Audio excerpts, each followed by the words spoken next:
but it's like, this is what everyone's telling us to do. So what do we do? What do we do? I don't know.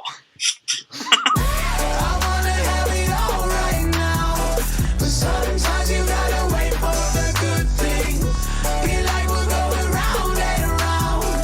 But sometimes you gotta wait for the good thing. They're a musical duo. You may know them from their recent single, Overthinking. Please welcome Michael and Ben of the Astronomers to the podcast. How are you guys doing today? Great. Thanks for having us.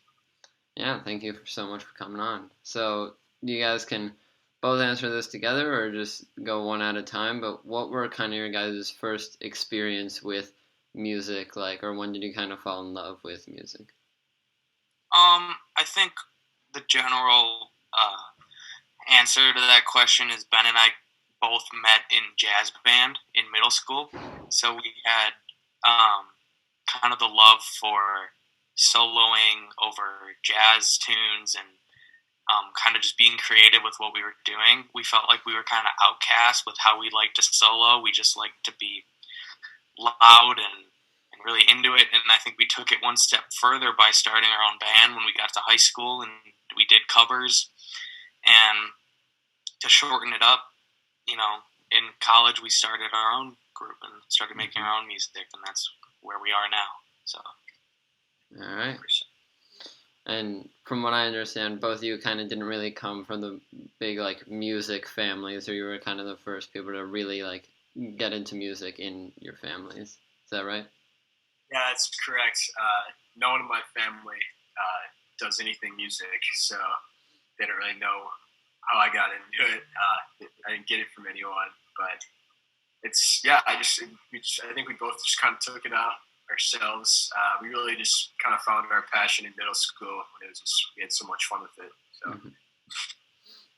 And so you mentioned that you were in a cover band kind of in high school, and then college is when you decided to make the change and go to your own band and start making music then. What kind of went into that process of deciding to kind of go off on your own and do original music?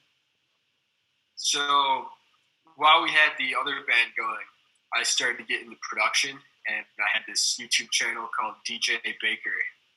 It was all copyright-free music. That was going well. And then we went off to college. I was still doing that my freshman year of college at a school. I went to UW Platteville, and at the time, Michael was going to UW Oshkosh. So I was doing this kind of solo production thing for a while, and I just wasn't having as much fun with it because no one at my school that was around wasn't really into music. So I got kind of sick of making music by myself, and then I called Michael up and FaceTimed him. I'm like, I think this would be a lot more fun if we made it a duo. And he was really down, and I kind of told him too, if we're going to do this, let's do this every day. 'Cause I work on music every day. Let's not just do this for 2 weeks and just kind of throw it under the table. And he's like, bro, I will do this every single day for sure. And that's what we've done. And yeah. Mm-hmm. Mm-hmm. And so you guys definitely got lucky that you kind of discovered this passion so early in middle school, like you said. As just a child growing up before that, did you have any other, all the kids kind of have the big dreams of I want to be a professional athlete, astronaut, firefighter, whatever. Did you have anything other than music that you were thinking about? Yeah, I think we all have different things, but I'll let Ben kind of say how his other things. I feel like yours changed a lot, just growing up. Well, in high school, I was originally planning on becoming a construction manager. That's what I was going to school for. Freshman year of college, I was going to school in an engineering school, and I was going for construction management. And then once I was in it, I realized this is not creative, and I'm just not really having fun, not really enjoying it. So I was only there for a year, and then I decided to just go for a general business degree and then move in with Michael at Oshkosh, so we could just focus on music stuff. But I don't know. Even when I was a kid, like I wanted to be like an architect, or when I was really young, like in first grade, I was really into writing books. Mm-hmm. Like I don't know. It was just fun for me to see like how many books I could write. Mm-hmm. So I wanted to be an author at one point when I was really young. I mean, music was never really an option. Like when my manager reached out to me in high school, he asked like what my plan was with music, and I'm like, oh, it'll always be a hobby. I'm not really planning on doing anything with this. Just gonna, have fun with it. But it's definitely starting to get more serious, which is really, really fun. Yeah. So that thought of like having it just as like a hobby and not really something that you're trying to, I don't want to say get good at, but like trying to become famous for. You weren't trying to get your name out in the music industry. When did that sort of change, or what went into that change, like freshman year of college, you kind of said? That's actually a really good question that I don't think anyone has actually asked before. I think the big kind of change was when I was at Platteville, before the Astronomers. I was networking with some cool people in LA, and I sent a song that I worked on to the songwriter that's written some really big hits, and I just asked for some feedback, and I found his email because I knew like a mutual person or whatever, and he responded. He's like, "This is dope. Can I record on this?" I'm like, oh, yeah, I wasn't expecting that. Yeah, for sure. And, it was a couple of days later, he sent back a song, like he recorded on it and stuff, and I'm like, this is really. I didn't think someone who's written hits for like Lady Gaga, like he thought my production was cool and he even wanted to record on it. So I'm like, this, I might have something here. That's where it opened my eyes from like, this is something I can do, and maybe I should take this a little bit more seriously. So yeah. Mm-hmm. I think for me, it was when we first started the project, we went out to LA a couple of times, and I think just like surrounding yourself around people who are trying to do the same thing in any field is so important, because it makes you realize what you need to do or what they're doing, or it just shows you how fun it really can be. So like just kind of being surrounded by so many people who are passionate about it is really a motivator and helps you get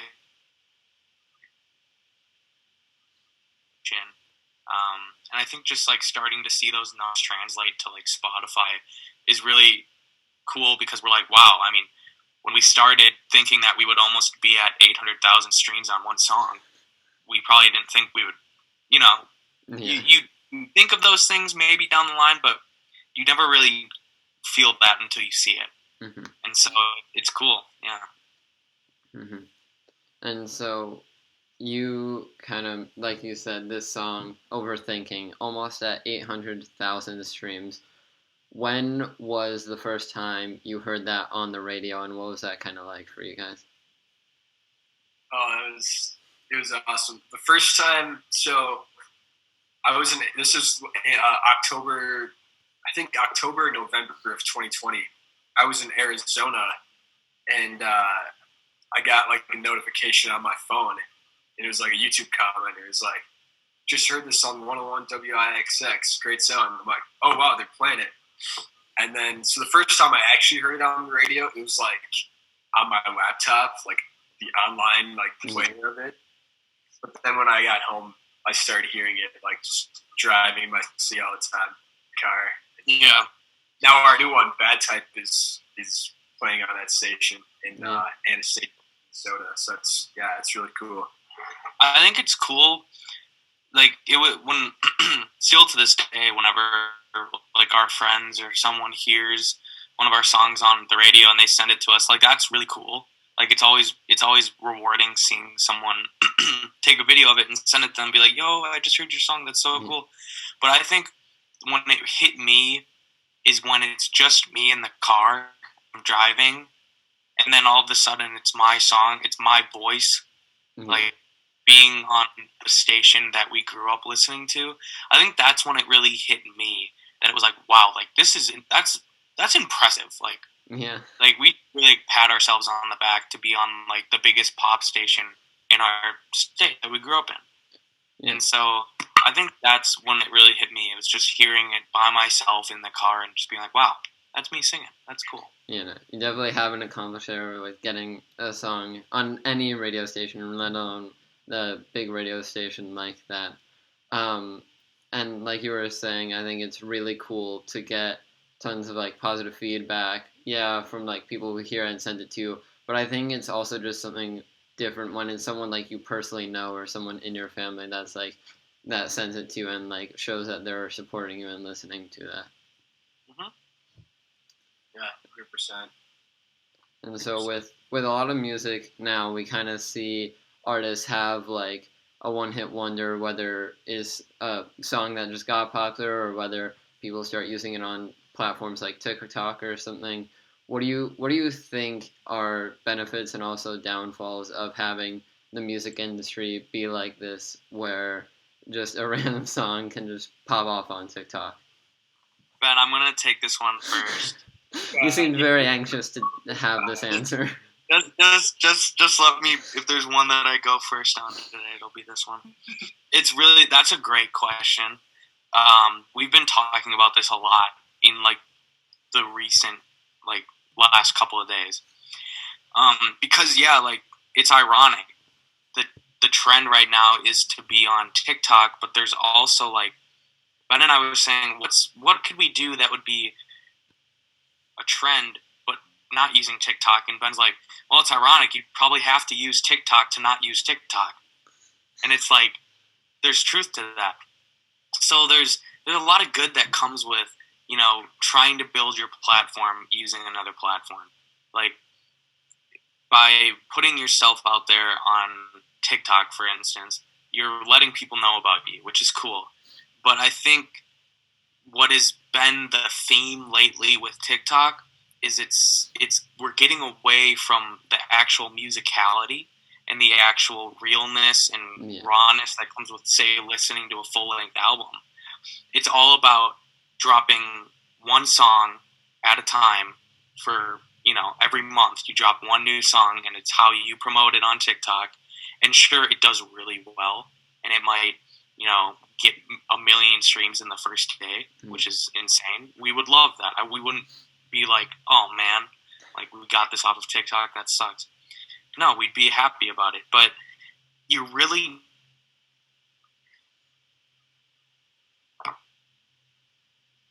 to what like you're trying to do. And so there's like a real 50-50 feel for me personally when it comes to TikTok, because it's a great platform where you can get yourself out there, and it's proven to be an easy way to do that. But you're also kind of limiting what you can do as an actual musician. Sorry.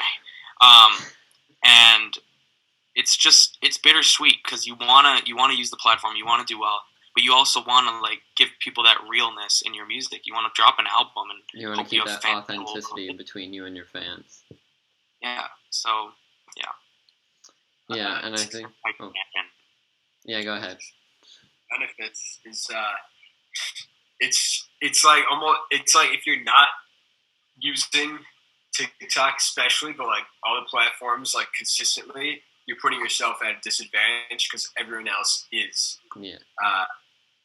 TikTok is almost like a lottery, where it's like people are just flooding it because they just want to get that one that really pops off, and that throws them 100 times, multiplies their listeners by 100x. We've seen it happen to a lot of our friends. Even it happens often, and it's fun and exciting, but the content sometimes it's like, are you posting it because you're really passionate about it, or are you posting it because it's like this it's like a lottery ticket. You know, Yeah. the more you buy, the better chance you have at hitting the lottery. You know what I mean? It's you just You it's both a lot kind of of have this sense of like we went from artists spending years on this full-length album, and people waited for it, and then they'd finally listen through it, start to finish. And as time's gone on, we've kind of seen that get shorter. Albums have gone shorter, singles become more popular. Now, even shorter than singles, people come out with the singles, and yeah, sure, the whole song's pretty good, but they really make sure to have that 15 to 20-second chorus that really hits, or that bridge that really hits and can go viral. And it's just, people need to find the artists they like that still hold on to that long album format and want to really tell a story or form a connection with their fans, and not just try to get that lottery ticket from TikTok. Yeah. right. And there's not much like I think because of TikTok, a mix between like TikTok and like Corona, where people are just on their phones more, inside more. Attention spans in general are just lower, and then on top of that, because of this TikTok content feeding, there's not much sense of like mystery with like artists anymore. It's like if you write a new song, post about it, because if it blows up, then the song's gonna do well. That's kind of where it's going. Like it's like full transparency almost for artists, where it's like throw everything you got at TikTok. That's the thing. It's like if I can intervene quick, that's the one thing I always just never liked, because you look at artists who are, we're cultivates, or like we just did this the last 2 days. We've been doing this, where we play like the first minute of a song, and it gives you the verse, the pre-chorus, and the chorus, and it's like, all right, there it is. But then it's like, when people hear it, I feel like they're going to get bored of the song right away, because there's no wow factor right when you listen to the song. Yeah. You already know what it's going to sound like, and that's why you want to listen to it. But you don't. There's no like wonder. There's no thought of what it will be like, and it's just so. It's really kind of like aggravating, because I don't want people to know every single song we're putting out. But it's like, this is what everyone's telling us to do. So what do we do? What do we do? I don't know.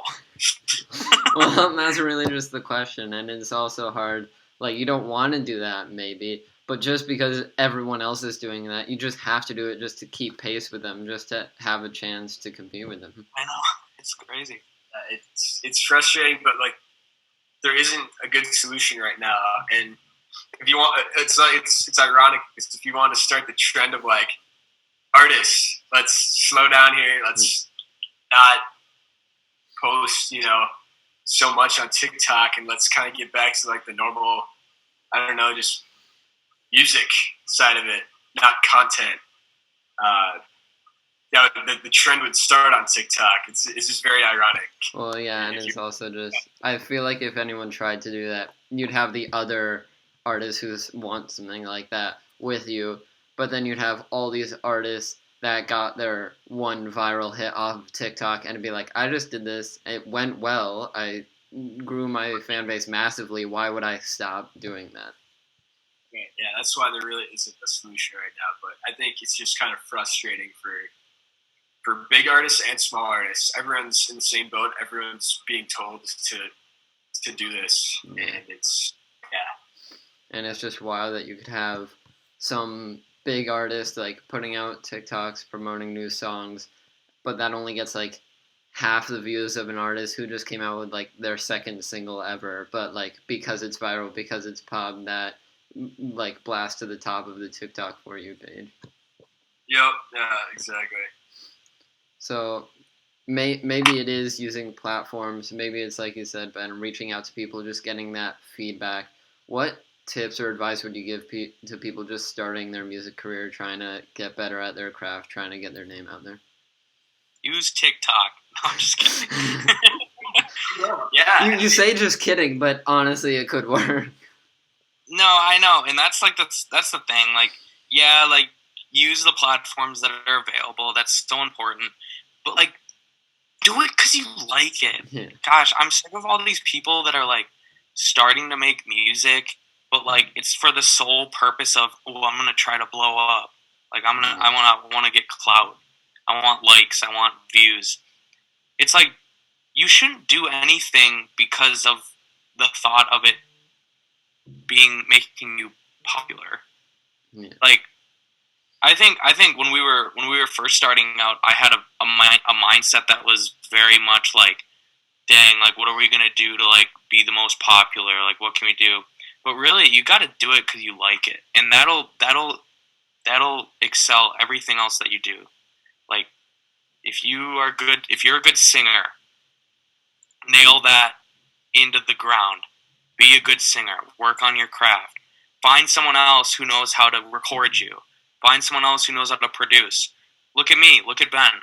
I'm like, Ben's definitely the producer in the group. Yeah. I'm more of the singer-songwriter. So we both got good at that before we started to, intertwine what we do. Mm-hmm. And so get good at one thing, nail that into the coffin, and then find someone else who's good. Combine, you've got your project.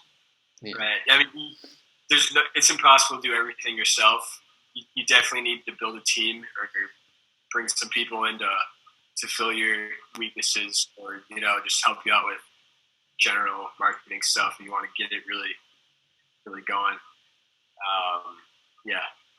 Yeah. And so I think that's also something that has been coming into the limelight recently, rather than the view of like, oh, like this is my favorite artist and it's all them. It's we've kind of had more transparency with like, okay, these people produced it, these people mixed and mastered it, we have these people working on marketing, and it's a giant team, not just this one person trying to do it all for them. Right. Exactly. Yeah.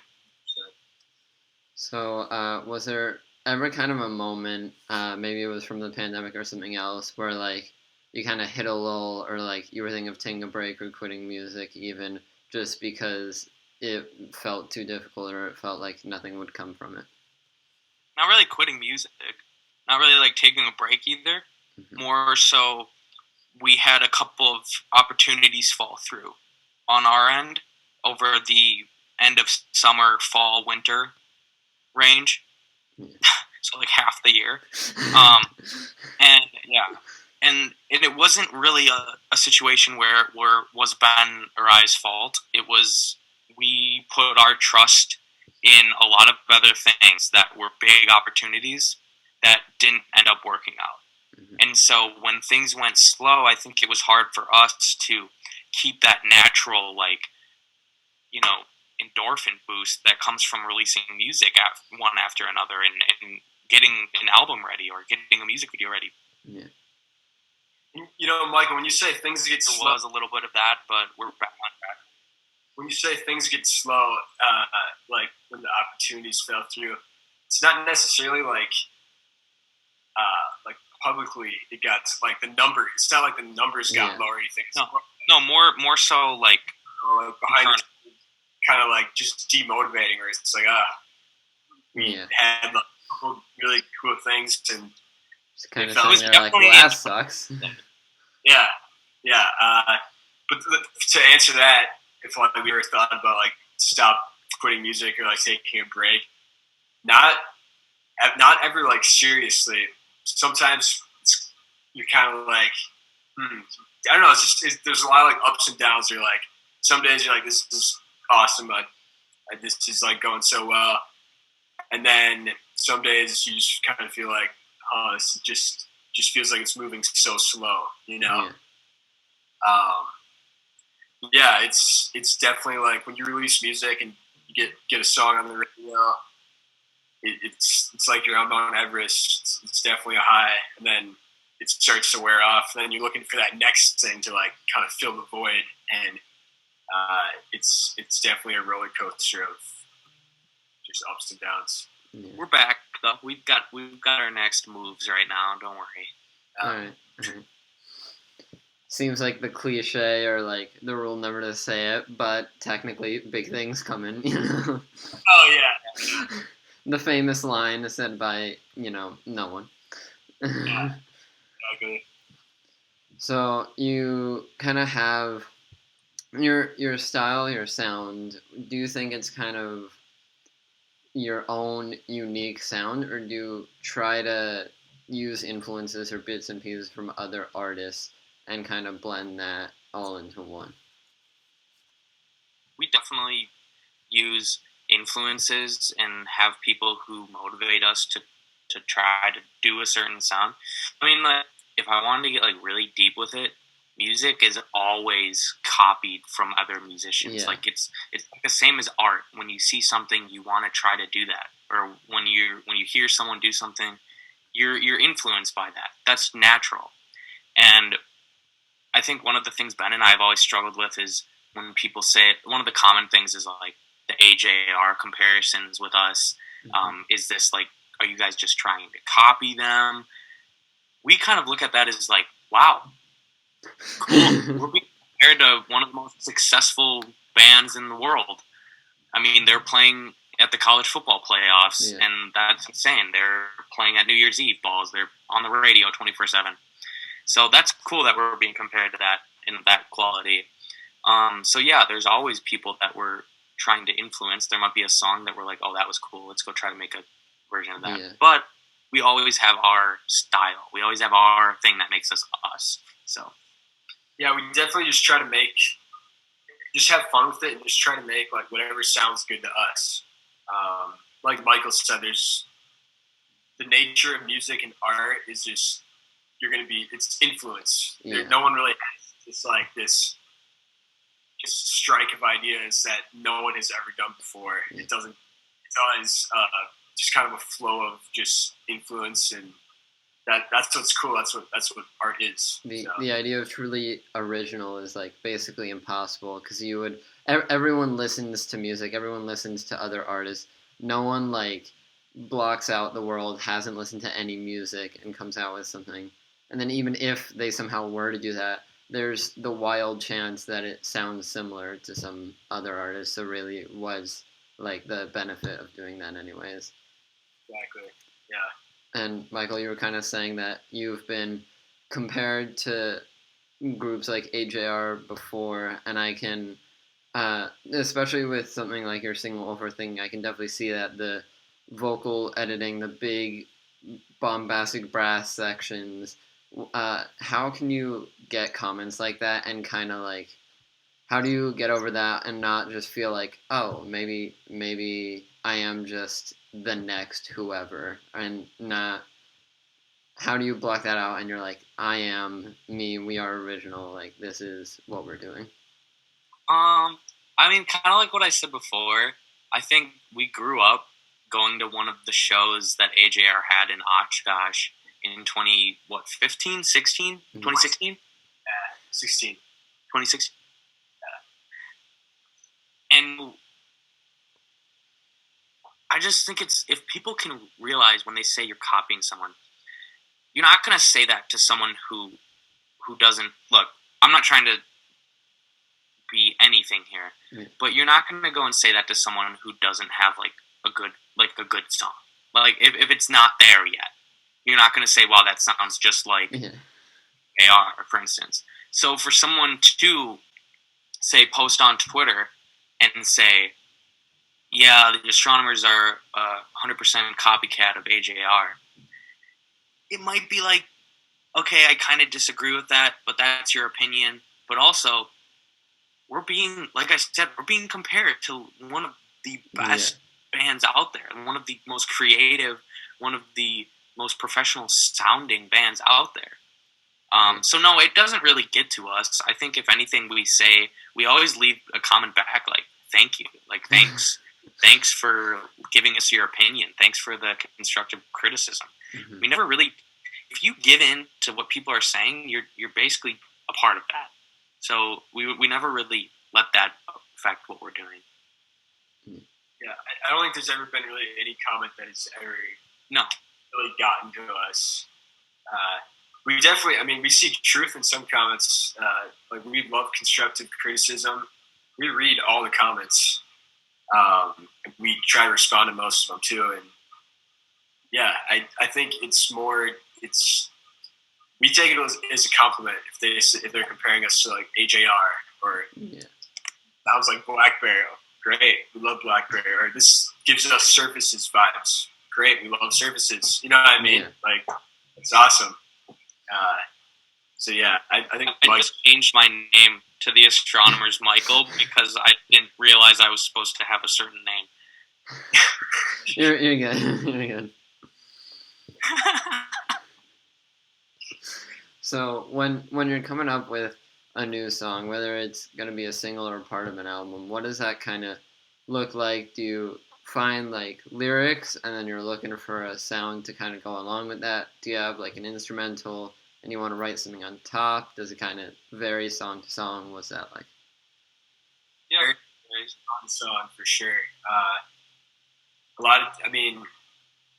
Every song is different. Sometimes we start with production. A lot of times Michael will write the song first, and then he'll show me. Then we get into production. Sometimes Michael will write it and produce out like a little demo, and then I'll like really dive into production. It's different every time. That's why it's so fun because like it's process is kind of different every time. I feel like following the same way every time, like let's get the instrumental first, then we'll write, and then once it's all written, we'll record. I feel like if you do that for every song, eventually it might get monotonous almost, or you might get songs that sound similar, whereas this kind of keeps it lively, and every song kind of has its own story. Right, yeah, 100%. We kind of work really freely, and just however it happens, it happens. We don't really have a set way of doing things or a set kind of standard. It's just, it sounds good, and whatever way we can make it work, that's the way we're going to do it. Mm-hmm. So yeah, no, I agree. I think it's always changing. Whatever we're doing. As of late, it's just been me in the studio, so I've been kind of starting and writing and everything, and sending them to Ben. The Love Bracelet is the perfect gift for you and your partner.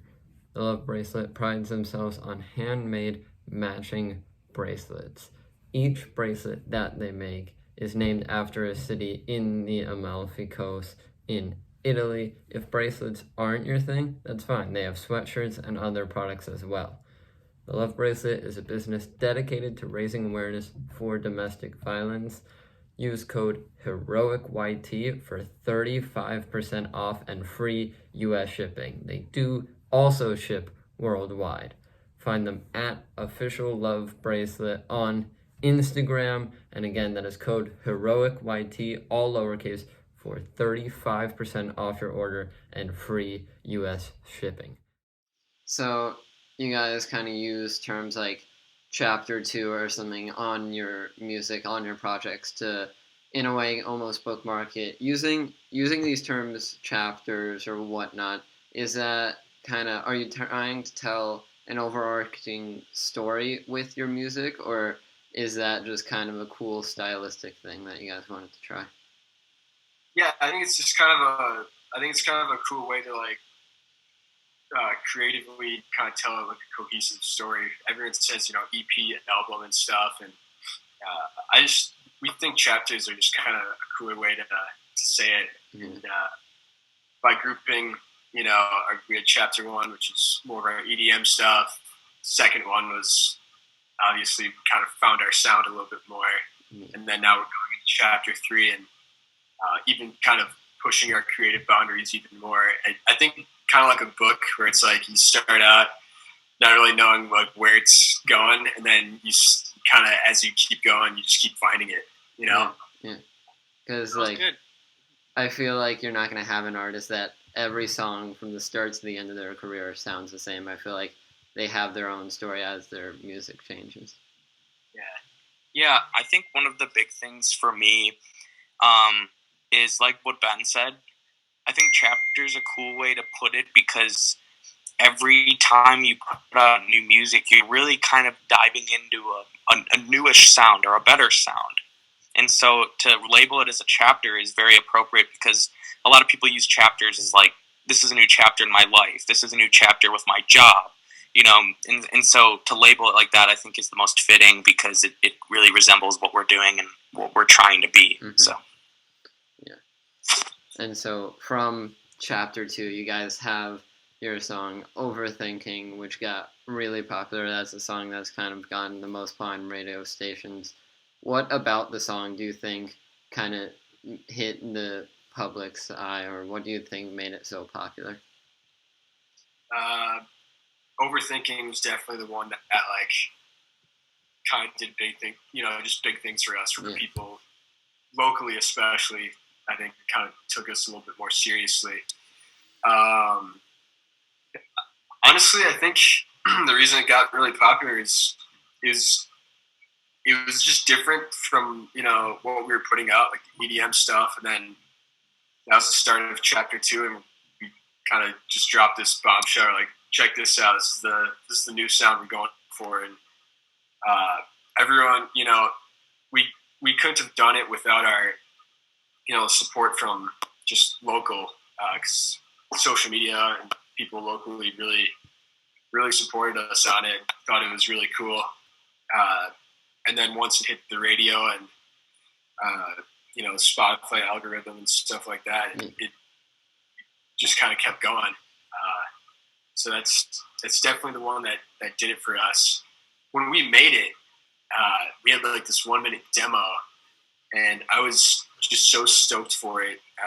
I took like 3 laps around my city. Like I drove for like an hour listening to like 1-minute demo because I had such a good feeling about it, and it's just really exciting when you make a song like that and you just have like such a good feeling about it. Like this is gonna be. And it does definitely, listening to it. You said you were driving around listening to it. It does definitely have that kind of soundtrack feel to it. It feels like a song that could be played in a movie somewhere.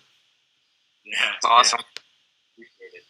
So I guess you kind of answered that now, but like when you were making this song, did you kind of think like, oh, this might be the big one, or like were you expecting it to be the hit of the album? Yeah, 100%. Yeah, when we made it, it was so easy to make. It was just like effortless. Like he wrote the song when he was landscaping, basically. He took the voice memo, and then I went over to his house, and he's like, check out this song, and he played it on piano, and my mind started like just racing. Like I had so many ideas for it, and we kind of built it out in like 4 hours, like just the rough idea of it, and then like a couple of days later, he thought of like the la-di-das, and then I figured out how to turn them into like kind of kids, or like fish and stuff, and once we made that, we're like, this is going to be a big one for us. But we did not expect like, the radio play. And you knew it was going to be the big one. You just didn't realize how big the big one would be. Right. So when you're coming up with a new song, do you kind of have an idea of how long it'll probably take you to come up with a new song? Or again, does that kind of change song to song? Yeah, it usually changes. Mm-hmm. Oh, go ahead, Michael. Oh no, it's just it changes depending on, I think, how much time Ben and I have. If we're together for enough time and we don't have a lot of conflicts, we can really ride a song out and get it done really quick. But also, not necessarily every time we make a song it's going to be the quickest thing. Bad Type was originally created in June, and so we futzed with it for a couple of months, and then had some other things go on with it, and then we came back to it. So songs don't always take really quick to make and finish. Songs have taken years. Drinking on a Tuesday took almost a year to drop, to come out. So and turned out fine. One of our new ones turned fine. Yeah. It's going to be over a year. Yeah. So that was started, Ben. Turned out fine was started in February. Oh, was it? That was well. Either way, it's going to be over a year by the time that. It's a long time either way, basically. That one's a long story. That one should have been out in summer, but then we had some opportunities with it, and yeah, some delays on it. Yeah. And so the two of you can talk about whether you want the same answer or you guys can have your own separate answers, but just kind of if you guys got the opportunity to just make a song with any artist in the world, who would it be?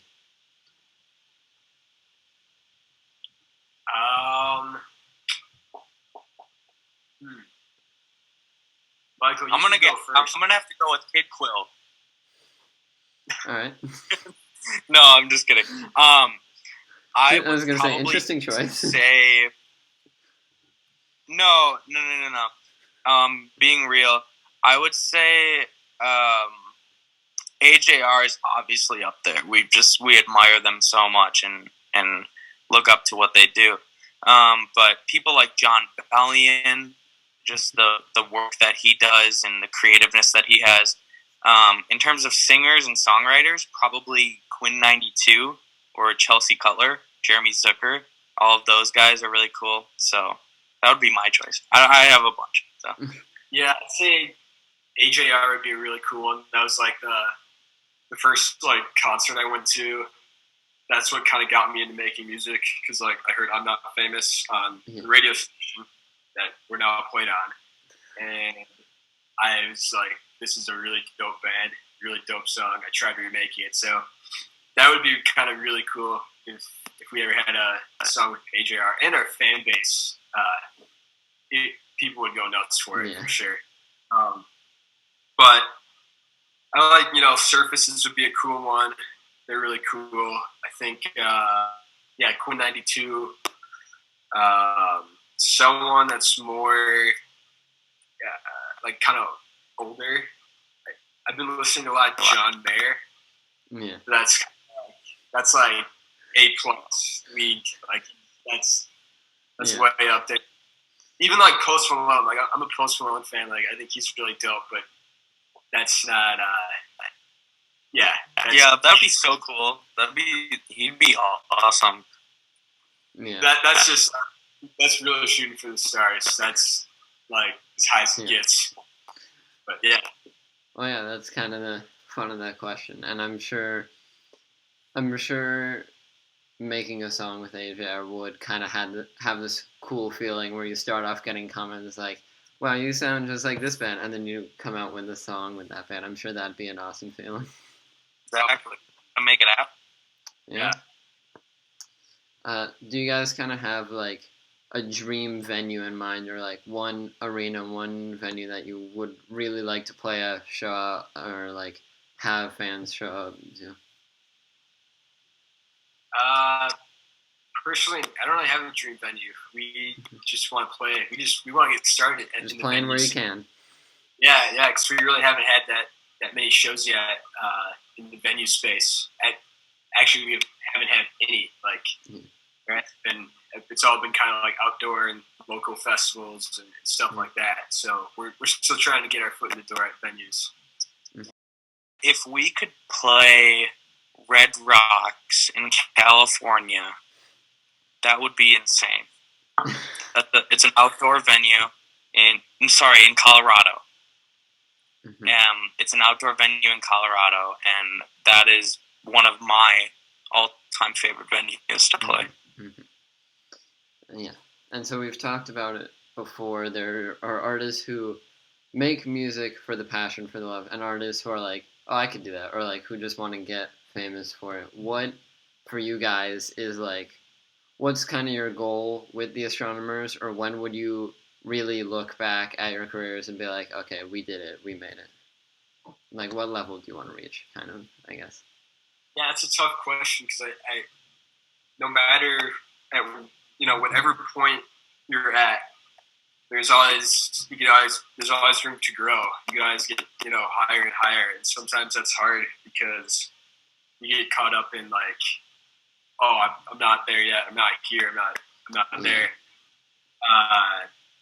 But like looking back 2 years ago, we'd be extremely happy with where we're at right now. And sometimes we get that because it feels like it's going really, really slow. Right, like right now, like in the grand scheme of things, 32,000 listeners isn't like a whole lot, but it's like when I started out, I looked at that as like a ton. Yeah.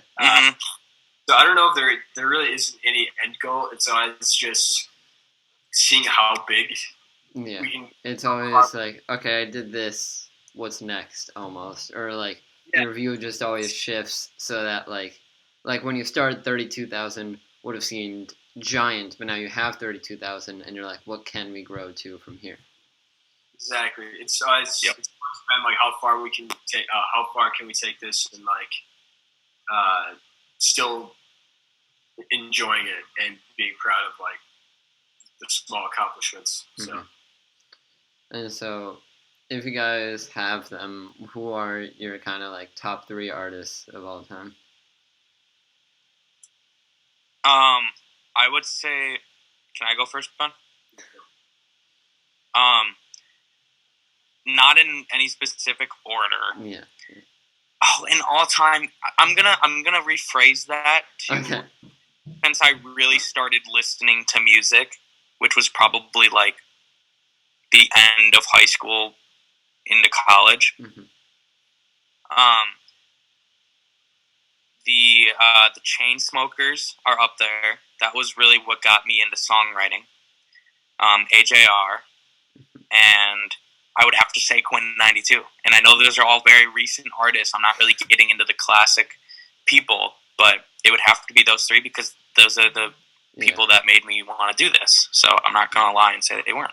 You could also put your own spin on it and kind of say like your favorite 3 artists almost, rather than like trying to think, because the Grammys, the point of the Grammys is try to have like the subjective answers to best song, best album, but I feel like that's near impossible to do, if not impossible to do, because everyone has their own taste in music. Everyone likes one thing and dislikes another thing, and so.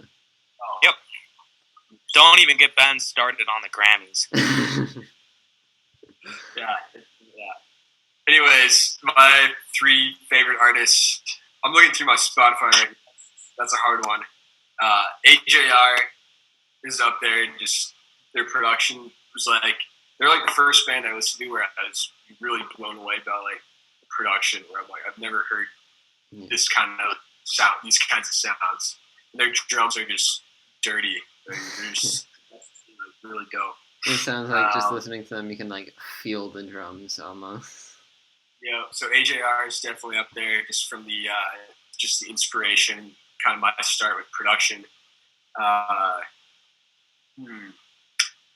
After that, Surfaces, they're up there because they're just so easy to listen to. Like, it's just chill music.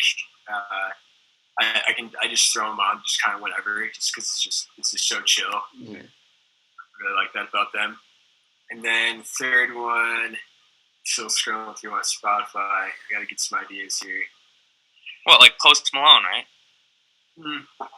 He was such a big artist for you for so long. Yeah, he was. Yeah, like, Post Malone's up there, but I haven't really been listening to him that much lately. I'm trying. Yeah, it's a really tough question. Yeah, I'd say yeah. Surfaces, and don't feel pressured to come up with another answer. You can just leave it at that. Honestly, too, because that's just another one really easy to listen to, and the productions are also kind of in our arena. Definitely inspired by a lot of his productions. So, yeah. So these are kind of like the things that you've been listening to, or some of who like Quinn 92 that have influenced or inspired you. From when you started, what made you pick the name The Astronomers, or what kind of went into having that be the name of your group? Yeah, so when I had my YouTube channel, it was called DJ Baker.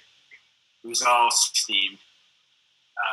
So then when I decided to bring Michael into it and make it a duo, I knew like we had to have a new name. And I thought the Astronomers like was a cool name, so I wanted to keep the space theme. So we just went with that and kind of keep the brand going and kind of a smooth transition of audience because my audience was already kind of hip to the space branding. So that's the reason for the Astronomers. And I just think space is cool. Like I probably would have picked that name anyway, even if I didn't have that channel, just because I had a cool name and it wasn't taken. So it actually was taken. What? The Instagram, not on Spotify. Right. Yeah, there was a band in Virginia, a cover band called the Astronomers. Mm-hmm. They look like they're like 12, and the page operated in like 2013 or something. So yeah. Well, I don't know. They were almost there. They almost had their shot. Yeah. Exactly. So just a couple more questions here. Do you guys kind of, again, same as the artist, it can be top or favorite, and don't feel pressure to have 3 of them, but do you have kind of a favorite 3 albums of all time? And also feel free to put your albums in there if you like them. Guess it's just life. Taking shits. I would say for me, right off the top of my head, I have to look up what they're called. So Ben, if you know, you can say it. Right. Yeah. So my top 3 right now were my top 3 of all time. Two all time, bro. Yeah, all time.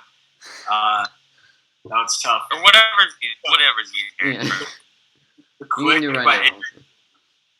by AJR. That one's probably number 1. Like that was like the first album I was just so like genuinely excited for. Mm-hmm. After that, I'm gonna put in Sob Rock right now by John Mayer. Been listening to that a lot lately. And then Surfaces, Horizons. I listen to that a lot. So all good choices, all good albums. Yeah, I'm gonna have to put the Click in there too because I did listen to the CD almost every day on my way to school, my junior year of high school, or senior year of high school. I think it actually was. So I'll have to put that one as a for sure one. Then I'm gonna throw it back to Vessel by 21 Pilots. Yeah, that's one of my favorites too. I love 21 Pilots. Oh, it's insane. That album I listened on repeat. Another CD that I just tore apart in my Toyota Camry. And some great songwriting there too. Yes, and then the last one would be a combination of 2. Number 3 would either be My Head is an Animal by Of Monsters and Men, another one that I just crazy listened to, or Memories Do Not Open by the Chainsmokers because it just has a big nostalgic love for me. Like there's a lot of memories with that one, and they do not open. So, so yeah, I would say would be between those couple. Great picks. Or wait a minute, Milo Xyloto, by far my favorite Coldplay album. So, yeah, there you go. Those are my top 5. And just kind of for you guys, is there a song of yours that you've made that's kind of your favorite, or that like, Yeah, I'd say with the success it brought and the memories of like it brought definitely overthinking, just because radio, we've never been on the radio before. That's the one that did it. Yeah. A lot of new things came from that, and that's the reason why I like it the best. So, you know, I love when people ask us what our favorite song is that we've ever made, because it's like I feel like some people forget that we, like, as artists, as creators of the songs, probably have like favorites out of them. And so I always look at Love Lasts, which is one of our songs that's kind of in the dust It's not one many people probably know of. It's one of our older songs. But there was something about writing and making that song that was just so special. I think the lyrics and everything were really important to me. I wrote it with a good friend, Eric Reed. He was a buddy of ours in our old band in high school. And I remember the production side of it, Ben. We would drive back and forth to our dorm in Oshkosh over winter break and listen to whatever bounce we had on our way back. Yeah. Mhm. I just remember how fun that was, and just listening to whatever we had and be like, oh, these sound so cool. We got to do this tomorrow when we come back or something like that was so fun. And I think, for us, it might not have been one of our highest performing songs, but I think the fun we had making it and the realness that song is for us, I think that's why that's probably one of my favorites we've made.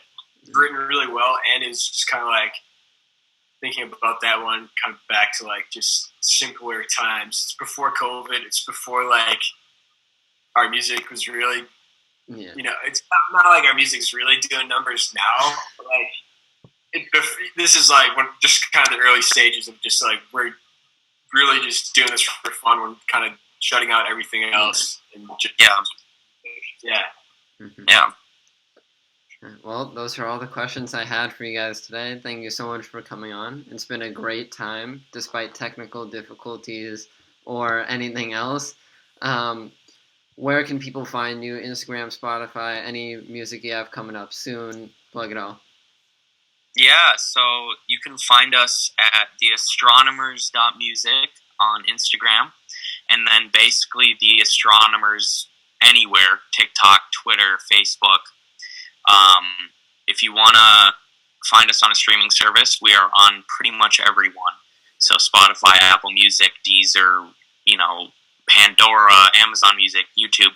Doesn't really matter. We're probably on it. And yeah, get ready for a new song in early February. We've got our next release coming up pretty soon. So, and it's a very highly anticipated one from the fans, and we're really excited to finally put it out. So. Mm-hmm. Well, keep an eye out for that. Go follow them on Instagram. I'll put that down in the description below. Thank you guys so much for coming on. I wanna have it all right now, but sometimes you gotta